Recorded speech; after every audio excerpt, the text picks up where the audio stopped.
Hey, what's going on guys? Welcome to a new video. So today then I want to share with you my strategy to make as much money as possible, as quick as possible. So it's a short-term strategy then. I'm not thinking a year down the line. I'm thinking more along the lines of the next 3 to 6 months. So the idea of this video then actually come from speaking to somebody on a one-to-one call, and they were saying how they were just sick of their job, and their main goal then was pretty much just to get out of employment as soon as possible. So that's what gave me the idea of the video, and hopefully it'll apply to a lot of people watching this then, and hopefully help some of you guys out as well then. So that being said then, let's just get straight into it. And obviously we need to start with a store. Now my advice would be to start with a general store and have it based on kind of like a daily deals kind of theme. So you could call it something like dailypicks.com or grab it while it's hot. I don't know, something not like, don't call it that because that could be misinterpreted as something else, but just something along the lines of that tells people that you're running daily deals. Or sorry to interrupt guys, I forgot to mention I am giving away a free one-to-one call with me on this video. If you want to enter that draw then all you have to do is simply like the video and leave a comment down below. And if you commented on my previous video then just make sure you stay tuned to the end of this one where the winner will be announced. And that being said then, let's get straight back into it. You're running things really cheap on offer, because then it kind of just tells people exactly what you're doing and what you're all about. So the reason for this then is it will allow you to test products individually very quickly and then move on to the next one if it fails. Obviously, if we have a one product store or a niche store and we find we can't sell the products, then we don't want to have to spend all that time creating a completely new store. So with a general store, it just gives us that flexibility. Now, the reason it says test products individually then is because we want to focus on one product at a time, especially if you're a beginner. It was very easy to become overwhelmed when it comes to Facebook ads. So just focus on one product at a time, because ultimately then if you do fail with the products, you want to be able to realize why you failed, analyze the results, and then move on and be better essentially. So the structure then I want you to use, I want you to have 5 collections / niches, so 5 different niches on your store, and then 10 products per collection, so 50 products in total. Now that might seem like quite a lot, but at the end of the day we're starting a proper business here. We want people to take us seriously, and if we've only got 5 or 6 products on our store, it doesn't look very good, and it won't take as much time as you think. Once you have a product page template, then you can simply just copy and paste it for every single one, and then obviously just adapt it to that product. So once you've done that, then I want you to have 2 trending products per niche. So in total, 10 products that you would consider a good product to go out and test on Facebook. So let's say with the niches we're going to be using our dog, bike, cat, and so on. Then you want 2 trending bike products, you want 2 trending dog products, 2 trending cat products, and then we're just going to work our way through them one by one. We also want to make sure then that we include an upsell just to maximize average order value. At the end of the day, we're trying to make as much money as possible, so to not include an upsell would just be silly. But just make sure then that the products that you're upselling comes from the same supplier as the original products that the customer is buying. That way it's going to save you 2 lots of carriage charges, plus the product's going to arrive together. So it just removes any kind of weird questions from your customer essentially.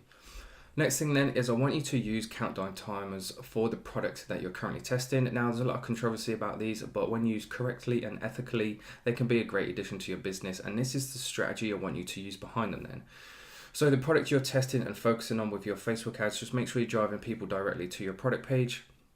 And I want you to run a sale on that particular product for a maximum of 24 hours, and you can use a countdown timer to actually illustrate that. Then at the end of the 24 hours, I want you to put the price of that product back up to its original price, then change the timer to sale starts in, and then keep swapping it out in and out every 24 hours. And then when you're not advertising that product, so when that product has a countdown timer in it that says sale starts in, then that's when you start advertising the other product in the same niche, so you're not skewing the data on your Facebook pixel. So hopefully that makes sense. Now the reason I want you to do that is because if you just don't use countdown timers ethically and people keep coming on your store the next day and seeing that you're still running the same offer, the same whatever, then it's going to put people off. Whereas if they come back and they see that the product price has actually gone up, but then they see the timer saying that the sale's going to start in less than 24 hours, then it gives them incentive to come back on or have a look around at other products or whatever it is. It basically just makes people believe you are who you are, running daily deals, daily sales. And it makes people buy into you that little bit more, and plus it gives people a reason to come back so they can get that product at a different price. One thing you can do as well is on your homepage is just advertise the current product that day that you're running a daily deal on, because then it draws their attention to actually have a look at something, and you never know, if it's in the same niche they might buy that product too. Final point then is if you have the budget to do so, then I recommend using the Shoptimize theme. Now, as it says there in brackets, I'm not affiliated at all, but I'm yet to see a bad looking Shoptimized website, Shopify store. The theme, in my opinion, is just the best one you can buy. So if you are looking for a theme that's going to convert a lot higher, to be honest, than any free theme, then that's the one I recommend. Now, I'm not saying you can't succeed with a free theme, because you definitely can, but I'm just saying if you have that budget and you want to give yourself the best chance possible, then that is the theme that I recommend. Moving on to the next section of the video then, which is what countries should you be going after. Now, the best thing to do is pretty much just follow the demand. So use Google Trends. I've just got a quick example to show you. So this is the dog cool map. If you can put any search terms into here, any product, and it will tell you kind of like where the demand is, whether it's on an upward or downward trend. Make sure you pick a product that's on the upward trend, and then you can follow the countries where the search term is most popular, because then that tells you where the majority of the demand for that particular product is. If you can though, stick to EU. It's just much less competitive than US. I did a video on the best countries to target. Just make sure you target ones that have a high English speaking proficiency. So make sure to go check that video out. But just to kind of give you an example then, Oblo did a study. They're the ones, they're kind of like the main bridge between Shopify and AliExpress, so they know, they get a lot of data through, so they can do studies like this. And if you just look at the 2017 total orders, just look at the size of the US compared to every other country. That just shows how many people are actually dropshipping to the US versus other countries. So in terms of competitiveness, then your best chance stands outside of the US, in my opinion. I mean, if you just look at this, the US versus just the rest of the world, it still outperforms it by quite some.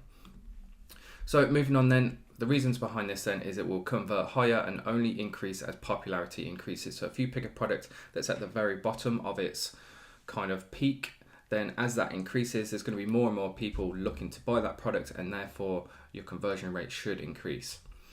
Final point then, try and source product in the local country. Use the ship from menu on AliExpress, just purely because the quicker we can get our product to our customer, then obviously the better. So just to quickly illustrate how that works. I'm on AliExpress here. Make sure you choose the country that you're going to be selling in, so wherever the demand for that product is. Search for your product, and then this little drop down here, you can select all these different countries which you can source products in.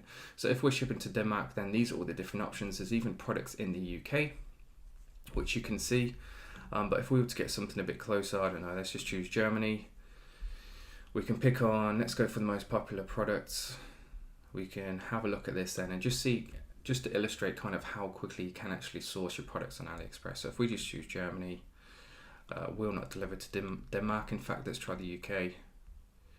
So 5 to 15 days. So as you can see, it's a lot quicker. So the reasons behind choosing a seasonal trending product then is because it will sell pretty much immediately. Brand heavy products like clothing, apparel, watches, things like that, they're the kind of things that people need to be reminded about over and over again. Whereas if it's a trending product, then it's in demand, and it's the kind of product where people don't care what brand it is, then it's the sort of thing that people will buy on impulse. And what I mean by that then is when they see it, as long as it's on a good store and you're selling it for the right price, they'll just buy it there and then. So when it comes to thinking about what kind of products to sell, start thinking about in your mind and think weather related things, because obviously, especially in the UK, as soon as the sun starts to come out, people are in a better mood. They're spending more and more time outdoors.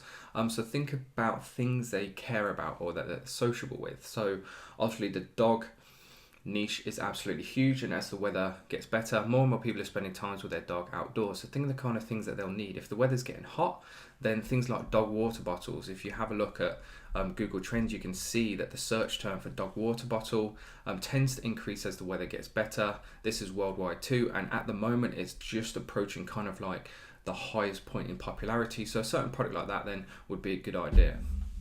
E-packet is a must then. That is if you do decide to source products from China, just purely because we don't want to miss the season. If a product takes 4 weeks, which is a rare case to be honest, but just in case, then the weather in the UK is unpredictable, and by then it might be raining again. So just make sure you try and source your products as quick as possible. So use that little trick I showed you where you can choose to ship products from a bit closer. And then just kind of a general note, stay away from anything consumable or hazardous.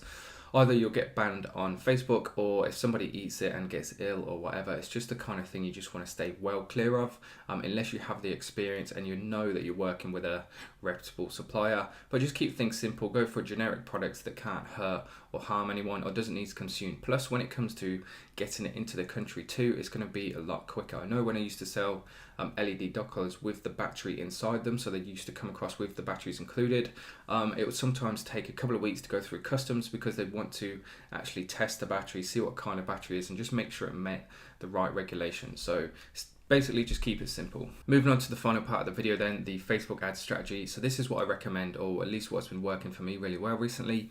So I've been using CBOs quite a lot. Obviously from the 1st of September, everything is going that way. So I've been trying to get to grips with it, and this has been working really nicely. So start with a max of 5 ad sets then in one CBO campaign, and make sure you choose the lowest cost bid strategy. And you want this to be a traffic campaign as well, because the whole idea or point of this is just to try and get as much traffic on our store as soon as possible. Because it's a trending product, the product is going to be in demand. So you don't necessarily have to go out and tell Facebook to find people who will purchase, because if it's an in-demand product, then all you need to do is simply get them on our store, if that makes sense. So put the daily budget as £100. Now I realise that's quite a lot, so make sure you watch it every 6 hours and keep an eye on the cost per click as well. As long as you're getting clicks for under 20p, then to me that's it's pretty effective. But obviously if you're watching it, then you can keep an eye on the kind of numbers you're getting. If your CPM starts to creep up, starts to go the opposite way, so you start spending £20-30 on a CPM, then that's very expensive in my opinion. But the main thing you want to keep your eye on in the CPC is your CPC. If you can keep that under 20p, then you're getting pretty cheap traffic.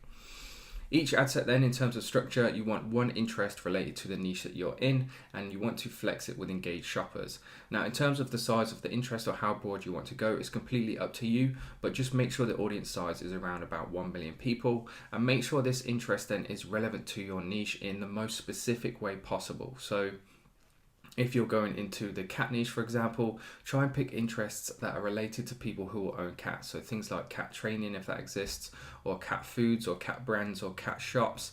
Now, a word of warning as well is make sure they're purely unique to cats, because I've seen people target shops that sell cat food, but there'll also be shops that sell dog food as well. So it's not an interest that's specific to cat owners, if that makes sense. So let it run for 2 days then, have a look at the numbers. I typically do this at midnight. If you follow me on Instagram, you'll know that for whatever reason, I've always just traditionally done it at midnight, and duplicate all the winning ad sets at midnight into another CBO, but make sure the objective of that right now then is purchase campaign, and then double the budget. And what that's going to do then is it's basically just going to tell Facebook that you've found the right audiences that are performing well, but this time we do want to go after purchases because we're driving in a significant amount of traffic, spending £100 a day at 20p per click. I think that's going to be approximately 500 visits a day. So you're going to be getting the traffic. So now we want to build on the purchase event data, and essentially this is what it's going to do. And it's only going to be doing it because you're only duplicating the winning ad sets. You're only going to be driving or showing your ad then to the most highest quality audience, if that makes sense. So duplicate the winning ad sets at midnight. So start a new campaign at midnight. Make sure it's a CBO. Make sure it's a purchase campaign objective, and double the budget. And that is typically what I'll do then in the first kind of week. And then if you want to build on that, if you have the budget, things are going nicely, then this is just the kind of extra stuff that I recommend running alongside. And I typically keep all my lookalike audiences and retargeting ads in separate campaigns as well, just because I like to keep my ad manager neat and tidy. So to build on then what we've already discussed, to be honest, there's nothing really new here. You've probably heard me talk about it in other videos. However, if you're new to the channel, then I'm going to go through it quickly with you now. So what you want to do then is create lookalike audiences based on the highest quality traffic as soon as you have 100 people. So as soon as you have that custom audience that has 100 people in, then you can build these LLAs, and typically they're going to be the kind of audiences as well that convert the highest. So definitely start experimenting with them as soon as possible. And the ones that I recommend then are in terms of the highest quality. You want the view content. You want the people who have view contented, if that's a word. You want people who have added to cart, combine that into one audience. You want your purchases, and then you want your video views, 95% and 75% if you're using a video ad, of course.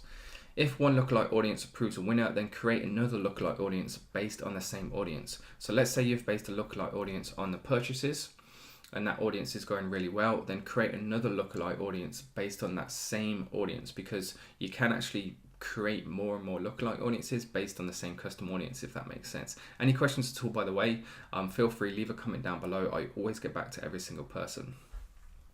In terms of retags in ads, then you want to retag it, so create a custom audience that's going to include all your view contents, all your add to carts, and you want to retarget all of these people with the exact same ad. Because it's a trending product, it's the sort of thing that somebody's going to buy at some point. So when they first come on your store, they might not want to buy it, they might get distracted. So simply just showing them ad again and again gives them more of a chance to actually remember that you sell it and actually come back and buy it. Final point then, just to finish the video off, is everybody who's purchased, everybody in your purchase custom audience, retag them all again with a different product but in the same niche, including a discount code. So make sure it's kind of like a loyalty ad. So you can say, hey, thanks for shopping with us. Here's 20% off your next order. And then you can have like a carousel ads of all the different products in the same niche, because of course they're going to be relevant. If they've bought a product in the cat niche, then showing them all these other different cat products is surely going to be relevant to them. And offer them a discount code as well. It builds that relationship. It shows trust. It shows that you're genuine and thankful for them shopping with you. So it just entices them to come back to you and spend even more money. And that being said then, guys, that is the whole strategy. If you're still watching the video, thank you very much. Hopefully you've got some use out of this. If you have and you put this into practice, I'd love for you to come back and let me know what kind of results you get. And that being said then, if you enjoyed the video, please do make sure you leave a like and help me get to 5,000 subs. We're going to hit it within a week, I think, which is just absolutely mind-blowing, to be honest. And if you want to enter that one-to-one draw then for a chance to win a call with me, make sure you leave a comment down below. And that being said then, let's get into announcing the winner of the previous video. So here we are then, guys, on my previous video, top 50 products to dropship in 2019. It took me hours and hours to put this together, but you guys seem to enjoy it, so it's all worth it. So I'm just going to take the URL top left, head over to the random comment picker. So these competitions, by the way, are 100% random. I don't pick the winner.